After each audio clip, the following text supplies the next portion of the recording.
Mardi 5 août 2025, 217e jour de l'année, 32e semaine, Voyance Vacances épisode 6. Bonsoir chez vous.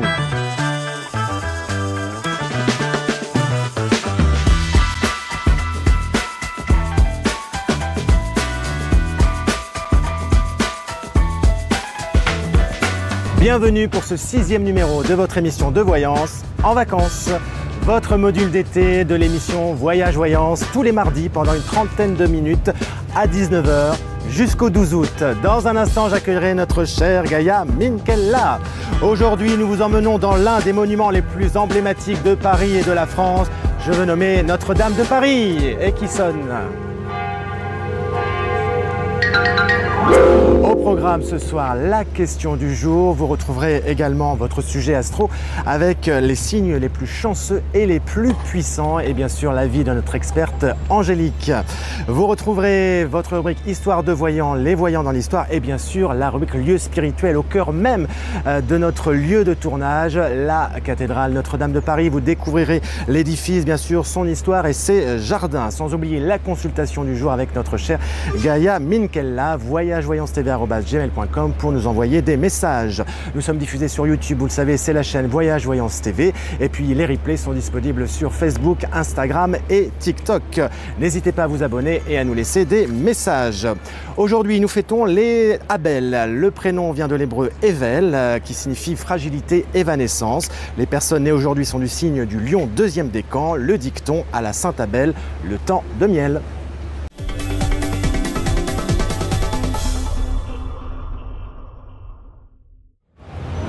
Alors situé sur l'île de la Cité, dans le 4e arrondissement de Paris, Notre-Dame est le siège de l'archidiocèse de Paris dédié à la Vierge Marie. Sa construction s'étend sur environ 2 siècles, de 1163 à 1345. Après la Révolution française, la cathédrale bénéficie d'une importante restauration. Et puis le 15 avril 2019, c'est l'incendie qui détruit la flèche et la totalité de la toiture, couvrant la nef, le chœur et le transept. Il s'agit du plus important sinistre subi par la cathédrale depuis sa construction. Allez, je vais rejoindre notre chère Gaïa Minkella.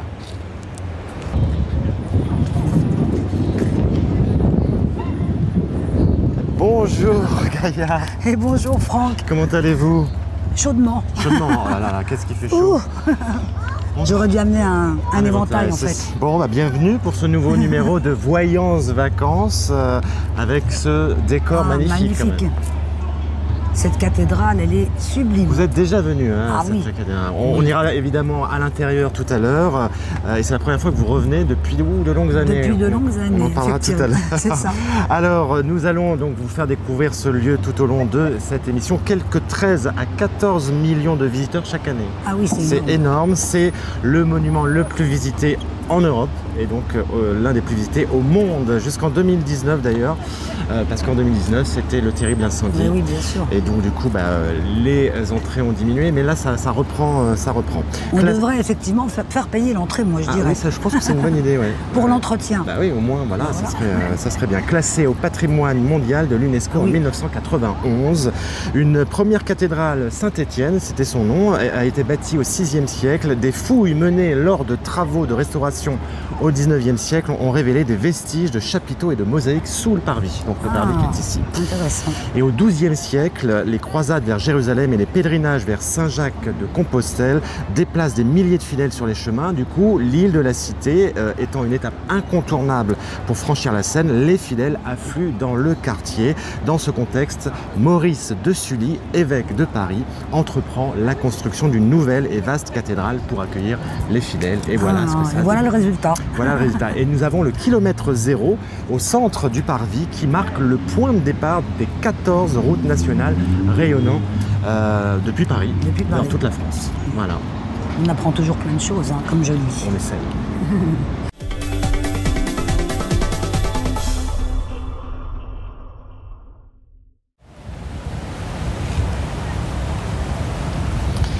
Eh bien, nous sommes quai de Montebello. On respire un petit peu plus, là, on a un peu plus d'air. Ça fait du bien. Ça fait du bien, parce qu'il fait très chaud aujourd'hui. Alors, nous sommes ici sur ce quai, justement, pour la question du jour. Oui. Ah, alors la question du jour, question inédite en plus. Bon. On n'a pas encore eu celle-ci. On va partir dans les rêves, ma chère. On a reçu cette question d'un téléspectateur qui nous demande quelle est la signification d'un rêve d'une personne qu'on n'a pas vue depuis longtemps. Et y a-t-il vraiment une signification à ce genre de rêve? Quelqu'un qu'on n'a pas vu depuis très longtemps, on se met à rêver d'elle. Pourquoi? Il n'y a qu'une question, pourquoi? Ça m'est déjà arrivé plusieurs fois, Ah oui? personnellement. Et en fait, ça signifie que soit la personne a des soucis en ce moment, soit qu'elle a besoin de vous. Donc il faut essayer de la contacter, bien évidemment. D'accord. Ça ne veut pas dire qu'elle est décédée, hein, je vous rassure tout de suite. Mais ça veut dire que soit elle pense à vous, soit elle a besoin de vous. Donc c'est à vous de la contacter. Ça ne présage rien de mauvais. Oui, c'est ce que j'ai dit. Est-ce qu'il y a un côté prémonition ou Non, ou alors ça serait plus précis. Si vous rêvez, comme moi, ça m'est arrivé avec une amie, je rêvais qu'elle me disait dans mon rêve, je suis en train de divorcer, et on ne s'était pas vu depuis 10 ans. Et quand je l'ai appelée, effectivement, elle était en train de divorcer. Sinon, c'est juste de rêver d'une personne pour une situation classique, enfin lambda, c'est que simplement cette personne, elle a besoin de vous, il faut l'appeler. D'accord. Voilà. Bon. Et si jamais on n'a plus de contact avec cette personne, c'est vraiment une personne qu'on n'a pas vue depuis, où on a perdu contact, on n'a pas parlé avec elle depuis très longtemps. Et si on n'a plus de coordonnées, comment on fait? Est-ce qu'on fait quelque chose d'ailleurs? Ben, on essaye de trouver, ou alors ça peut vouloir dire aussi que c'est elle qui va revenir vers vous, la personne. Ah oui, ça peut être dans l'autre sens. Ça peut être dans l'autre sens. Voilà. D'accord. Et de manière générale, rêver de quelqu'un, est-ce que ça a une signification particulière? Non, sauf quand c'est un cas précis comme mon ami qui divorçait, mais sinon, non, il n'y avait pas de... C'est pas du tout un mauvais présage. D'accord. Voilà. C'est simple. C'est très simple. Merci en tous les cas pour la question du jour. Je vous en prie. Alors, haute de 69 mètres, longue de 127 mètres et large de 48 mètres, la cathédrale est bâtie de pierres de taille provenant de carrières situées sur les anciens faubourgs de Paris dans le 5e. Elle a un plan en forme de croix latine. Son entrée et ses deux tours sont orientées ouest-nord-ouest. Sa façade comporte 3 portails qui composent la partie inférieure. Le portail central, le portail du Jugement, le portail Sainte-Anne à droite et le portail de la Vierge à gauche. Au-dessus des portails se trouve une bande horizontale qui présente la Galerie des Rois. Elle forme une série de 28 personnages illustrant les 28 générations des rois de Judée précédant le Christ. La Galerie des Rois est surmontée d'une petite terrasse bordée d'une balustrade ajournée qui forme la Galerie de la Vierge. Au centre de la façade, une rosace de 9,60 m de diamètre. 2 anges avec des chandeliers symbolisant la faute et la rédemption entourent une statue de la Vierge centrale. Les chimères sont ces statues fantastiques et diaboliques, souvent grotesques, situées au sommet de la façade, au niveau de la galerie supérieure qui relie les 2 tours. On appelle ça la galerie des chimères. Les 2 tours carrées mesurent 69 mètres de hauteur. On accède à leur sommet par 422 marches. Les 4 faces sont percées de 2 hautes baies à voussure. La rue du cloître Notre-Dame longe la façade nord, où on y trouve le portail du cloître, bras nord du transept. La façade est divisée en 3 étages supportés par des arcs boutants. Un gable surmonte le portail. Une galerie en claire-voie avec la grande rosace occupe la partie médiane. Un pignon triangulaire décoré surmonte le tout. Alors non loin du portail du cloître se trouve la petite porte rouge commandée par Saint Louis qui doit son nom à la teinte de ses vantaux. Elle permet aux chanoines de se rendre à l'office en reliant directement le cloître au cœur de la cathédrale.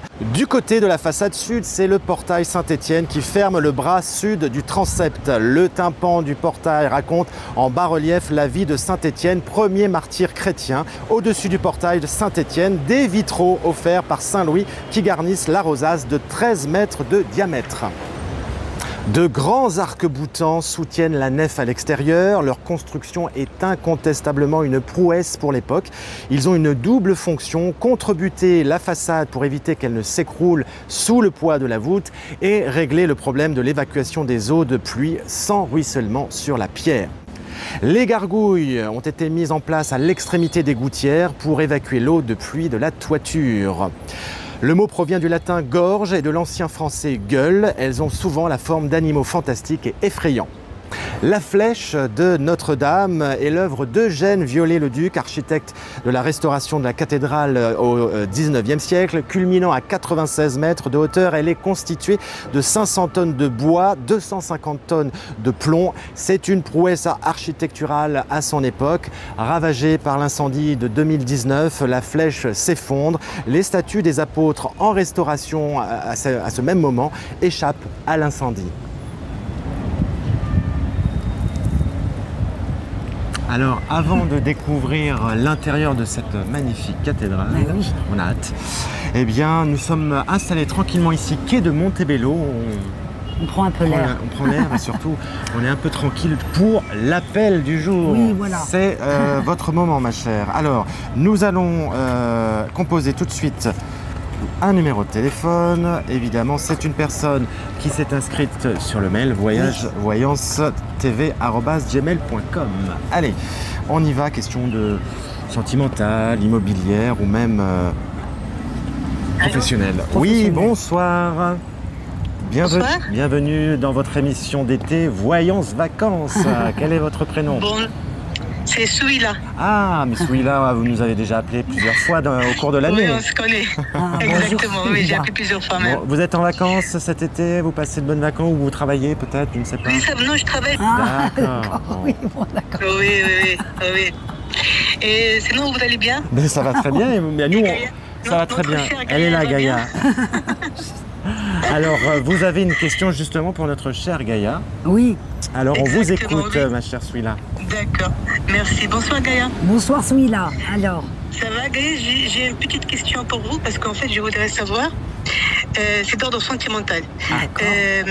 Voilà, j'ai un copain avec qui la relation elle est un petit peu compliquée en ce moment et je lui envoie des SMS, des messages. Et est-ce que vous pouvez me dire, Gaïa, s'il reçoit mes messages et s'il lit mes messages? Parce que sur SMS, il est dans un autre pays. Il n'est pas ici en France. D'accord. Ah, d'accord. Je ne Et sais pas si vous avez compris ma question. C'est- Si on oui, a j'ai compris, compris. mais alors, ça je ne savais pas, est-ce que vous êtes capable de Est-ce voir que- s'il y a des messages qui ont été oui, lus oui, sur bien des... sûr, bien sûr. Ah, oui. Après, il n'a pas répondu pour l'instant, c'est ça, Souila? Il ne donne aucun signe. Ni il ne répond pas. Il ne répond pas. Et la dernière fois, je lui ai envoyé un message pour son anniversaire. Je lui ai dit, est-ce que tu l'as reçu? Il m'a dit, je ne l'ai pas reçu, mais je ne l'ai pas cru. Ah, ça c'est autre chose. Quel Voilà, donc menteur. je lui ai dit, je vais lui dire à Gaïa de me le confirmer. Je regarde, Souila. Alors, Gaïa mélange, elle a ses cartes. Mais moi, je suis sûre qu'il n'ouvre pas le message pour pas que vous voyez qu'il a lu. Mais je suis persuadée que... Je ne peux pas le voir parce que c'est par SMS. C'est pas sur les réseaux sociaux, c'est sur le téléphone. Non, Ah non, oui. mais Sur son numéro à lui. quand on vous envoie un SMS, si vous ne cliquez pas dessus, vous voyez quand même le principal du texte, en fait. Je ne sais pas, mais je peux pas voir sur mon téléphone. Je peux Ah, pas savoir bon. s'il l'a ouvert ou pas. Non, non, mais là, il fait encore la tête, hein, il fait du boudin, mais il Elle lit, fait encore la tête, Gaïa, elle m'énerve, laisse tomber. il lit les SMS, mais il fait toujours la tête. Bon, Est-ce qu'il les reçoit? il les reçoit, oui, bien sûr. Il lit? Il les lit, Ah ben voilà. il va Donc attendre. il ne veut pas peut-être donner suite à cette histoire, non? Qu'est-ce que vous Exactement. voyez, vous, Marie? Et quand il lit les SMS, est-ce qu'il est énervé? Est-ce qu'il est fâché? Est-ce qu'il est content? Il fait quelle tête? Est-ce que vous arrivez à voir son état d'esprit, Gaïa? Quand il voit les SMS, il est content, mais comme il est un peu tête de lard, hein, c'est une tête de cochon quand même. Hein. Il vous fait marronner un petit peu. Exactement. C'est une tête de cochon. Mais en vérité, votre histoire, on le sait, hein, je la connais, votre histoire, elle n'est pas prête de s'arrêter. Vous allez Elle avoir est des... compliquée, ça continue à être compliqué. C'est vrai, vous allez avoir des nouvelles dans pas très longtemps, Souila, je dirais dans 2-3 jours. Oui, mais là, et là j'attends depuis longtemps. Hein. Je sais. C'est un coup oui, un coup non, mais en fait, vous êtes toujours dans son cœur, donc là, vous allez avoir des nouvelles très très rapidement. Ah, ok, d'accord, voilà. Ben, on J'espère espère pour bien. vous, alors, Souila. Vous nous ferez le retour, Merci. hein, N'hésitez Souila. pas à nous faire le retour à la rentrée, si jamais Exactement, oui, je vous dirai des nouvelles. Oui. ça se décante, on va Que dire. ça se décante. Merci, Souila. Ah oui. Merci pour Merci votre à appel. vous, Franck, À merci, bientôt, Gaïa. bonnes vacances si vous en Merci prenez. à vous Au aussi, revoir, merci. Souila, Au revoir. bisous. Au revoir. Bon, cette chère Souila, c'est vrai que La pauvre. c'est compliqué son histoire. Hein. Eh oui, mais il y a des sentiments, mais ils sont tout le temps en guerre. Voilà. Et C'est là, comme je ça. crois que la cloche sonne. Oh là là. C'est ça- pas vous, hein. ça- C'est moi qui fais le rôle de la cloche aujourd'hui. Voilà pour l'appel du jour. Merci en tous les cas, Gaïa, pour ces Je vous en prie. visions. Nous voici au cœur de notre lieu de tournage aujourd'hui, l'intérieur de la cathédrale Notre-Dame. La nef forme le vaisseau central de l'édifice. Autour de cet espace central, on retrouve le déambulatoire pour permettre la circulation des fidèles. Une double rangée de colonnes forme les collatéraux. Des chapelles sont placées autour de ces derniers. La voûte repose sur des arcs en ogive. Comme dans la plupart des églises, le plan de la cathédrale dessine une croix latine. Le transept forme le bras horizontal de la croix. L'espace à l'intersection de la croix se nomme croisée du transept. Les deux bras du transept sont aussi appelés croisillons.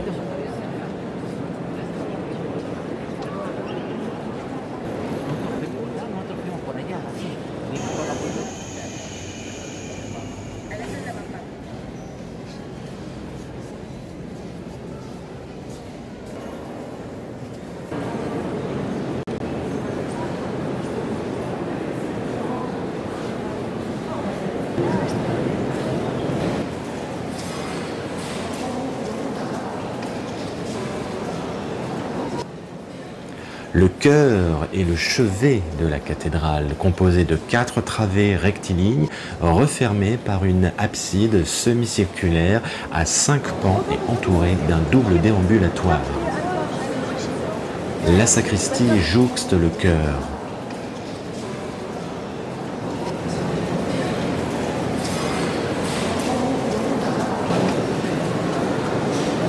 C'est magnifique. C'est beau, hein?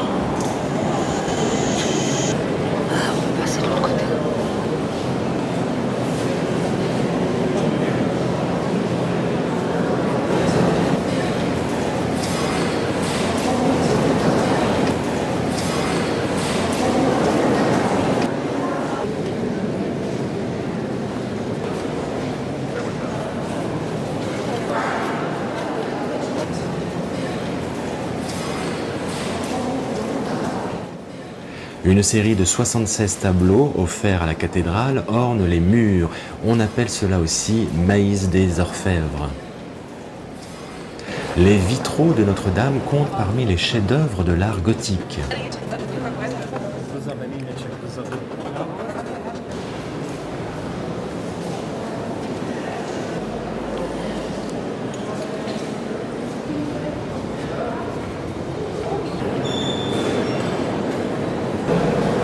C'est magnifique, tout est beau de toute façon. Regarde ces colonnes parfaites.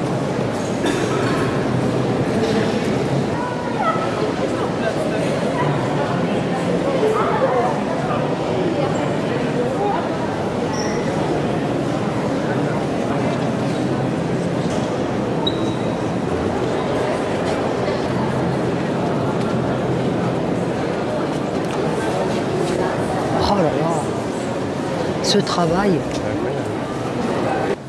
Le grand orgue de Notre-Dame de Paris est situé sous la rosace du côté ouest. Il compte 115 jeux réels et près de 8000 tuyaux. Il partage avec le grand orgue de Saint-Eustache le titre de plus grand orgue de France. 20 cloches de bronze composent la sonnerie de Notre-Dame depuis 1769, dont le bourdon, c'est son nom, la plus ancienne et la plus grosse cloche située dans la tour sud. Le bourdon de Notre-Dame est fondu en 1683 et baptisé Emmanuel par son parrain Louis XIV. Cette cloche, considérée comme l'une des plus belles d'Europe, sonne en fa dièse. Son diamètre à la base est de 2,62 mètres pour une épaisseur de 21 cm. Il pèse 13 tonnes, dont 500 kg pour son bâton. Le deuxième bourdon, Marie, est également dans la tour sud. On compte au total 8 cloches dans la tour nord, 7 cloches dans la flèche, 3 cloches au niveau du transept nord dans le triforium. Depuis l'incendie, les cloches de la flèche ne sont plus installées. Alors quel plaisir de revenir. Ça fait tellement longtemps. La dernière fois que je suis venue, c'était pour mon baptême. Votre baptême En 2022. Ça fait 102 ans, non 102 ans. Et 2022. 2022. Et franchement, c'est magnifique. Regardez ces vitraux. Tout est beau. Hein. Ouais. C'est vraiment extraordinaire.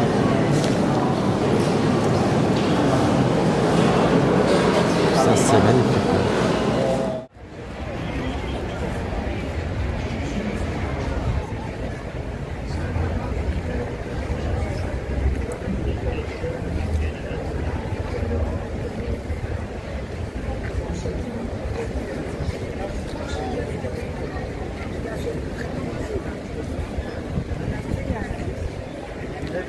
Visite fantastique.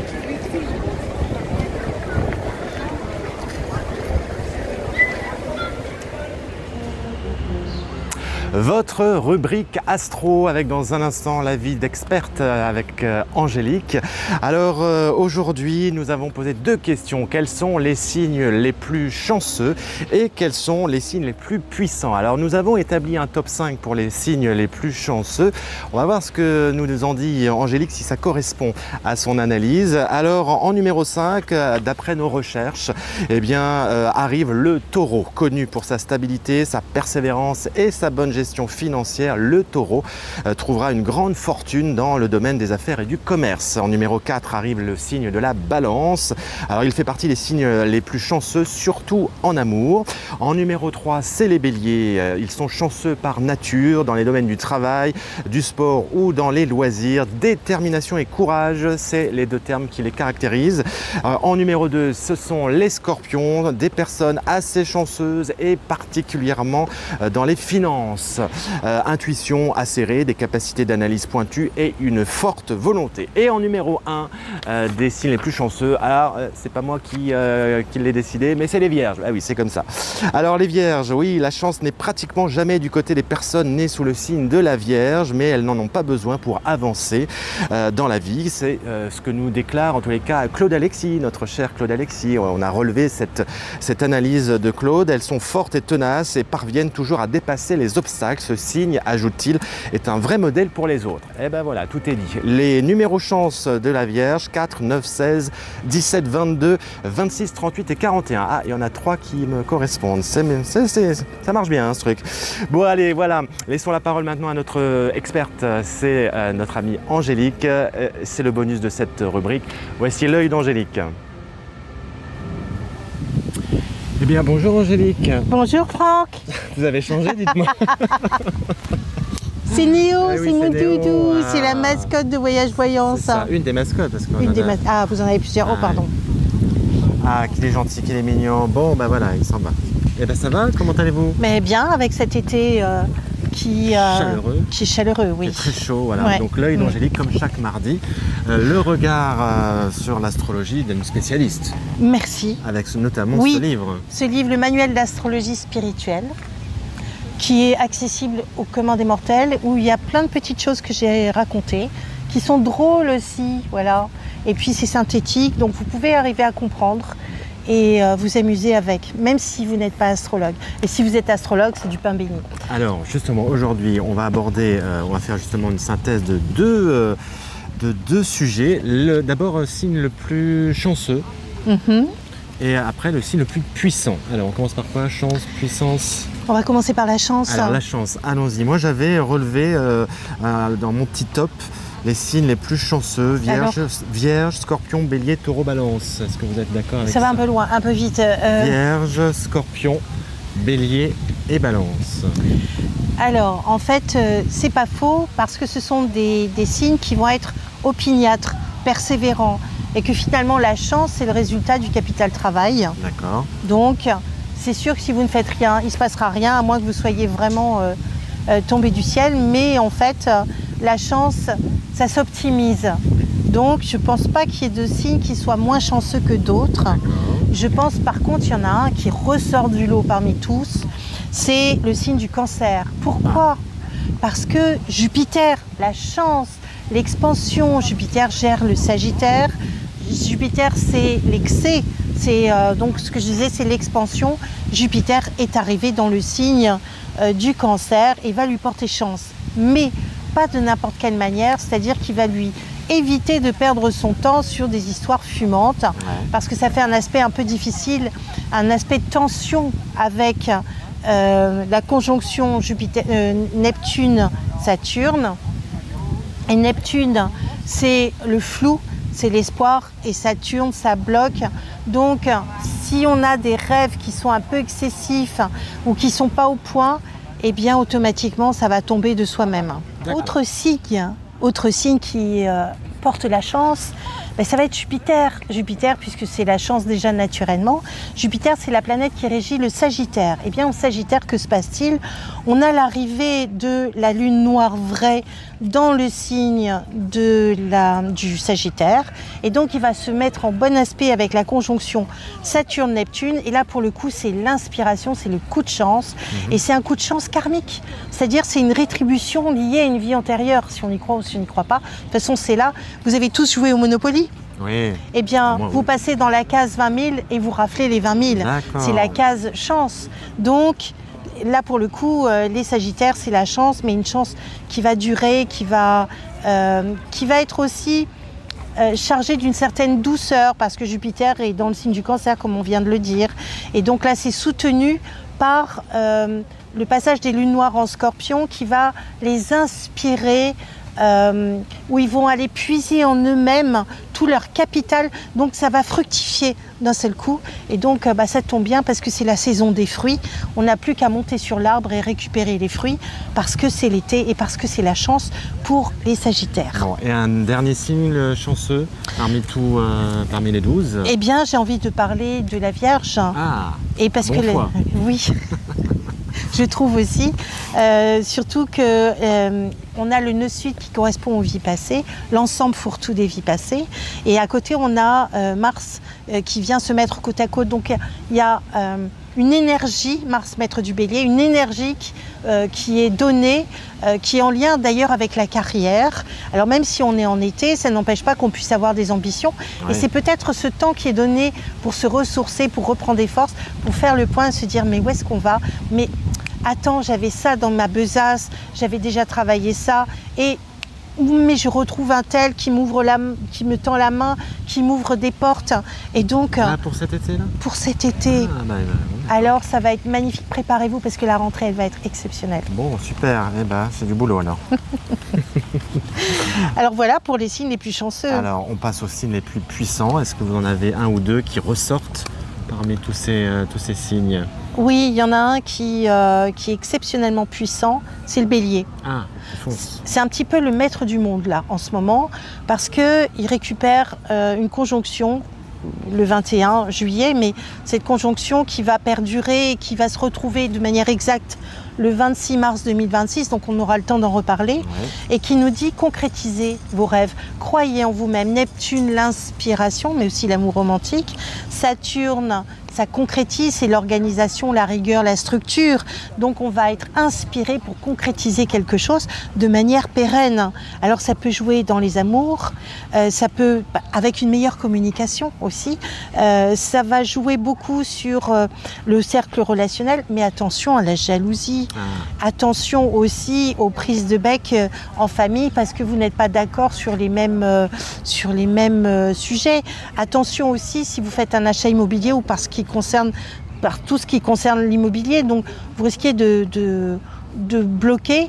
Et en même temps, les béliers, ils ont quand même une force absolument incroyable qui est servie par un retour du passé, puisque Mars, le maître du bélier, est conjoint au nœud sud en Vierge, et donc avec beaucoup de logique, d'organisation, de minutie, moi je dirais, les béliers se repositionnent sur le long terme. Alors c'est un petit avant-goût, mais on l'aura vraiment sur l'année prochaine et les années en cours.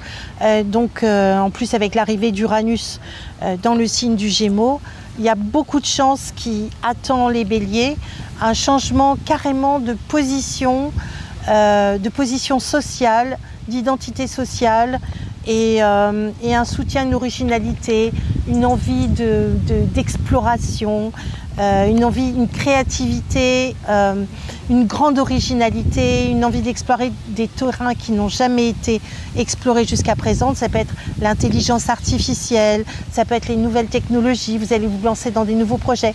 Donc c'est super intéressant, vous allez faire des rencontres tout à fait originales, anticonventionnelles, et le signe le plus puissant de tout le zodiaque cet été et pour un bon moment, c'est le bélier. Et ben voilà.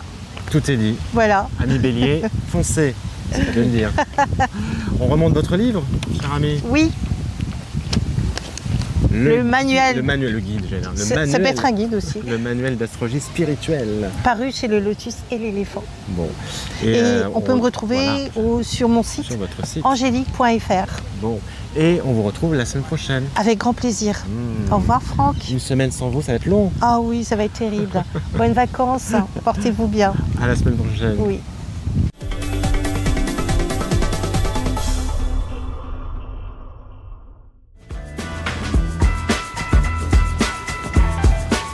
Petit détour dans les rues de l'île de la Cité, cette île qui est considérée comme l'antique berceau de la ville de Paris, autrefois Lutèce.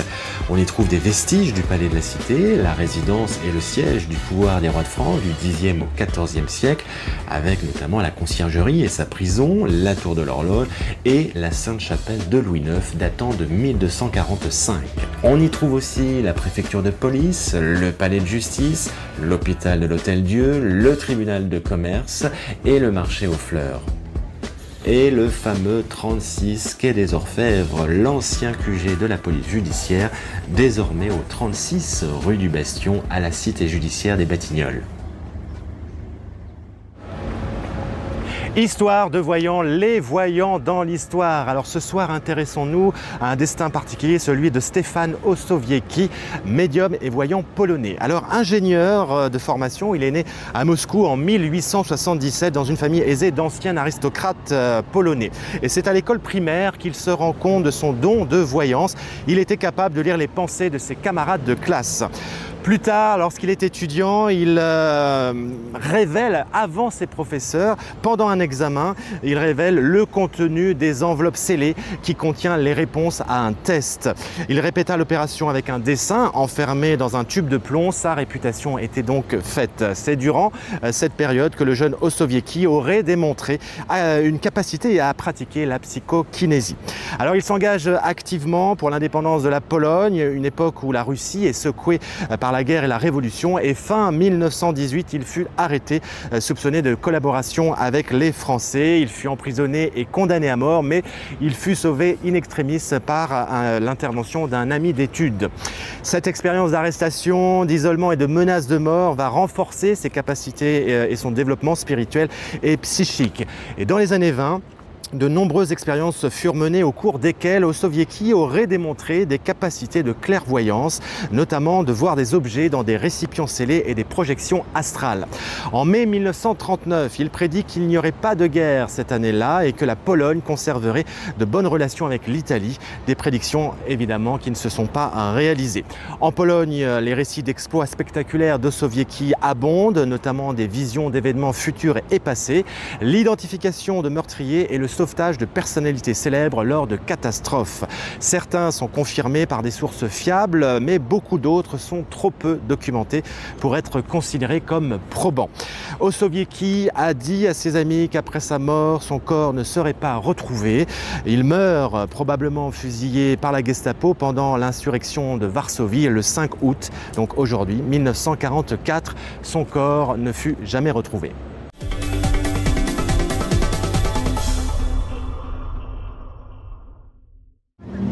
Alors les événements de ce 5 août, partons dans les étoiles ma chère, pour un anniversaire.